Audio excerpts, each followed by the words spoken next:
আজ তৈরি করব কাঁচা লঙ্কা আর রসুন ফোড়ন দিয়ে কলমি শাক ভাজা।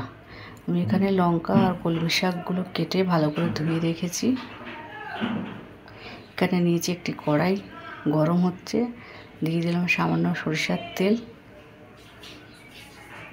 দিলাম একটা লঙ্কা ফোড়ন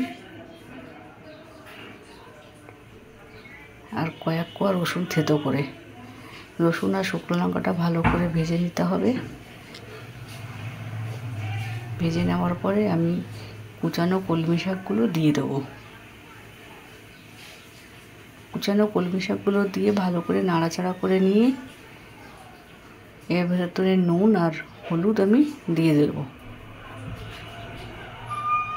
নুন হলুদ দেওয়ার পরে ভালো করে নাড়াচাড়া করতে হবে আমাকে। এটা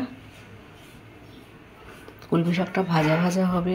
আমি একবারে ফোড়ন দিয়ে বসিয়ে দিলাম, তোমরাও একবারে ফোড়ন দিয়ে বসিয়ে দেবে। একটা ঢাকা দিয়ে দিলাম আমি 2 মিনিটের জন্য। তো 2 মিনিট পরে দেখো আমার কলমি শাকটা ভাজা ভাজা হয়ে গেছে। আজকে আমার রসুন ফোড়ন দিয়ে কলমি শাক ভাজা। তোমরাও করে খাবে।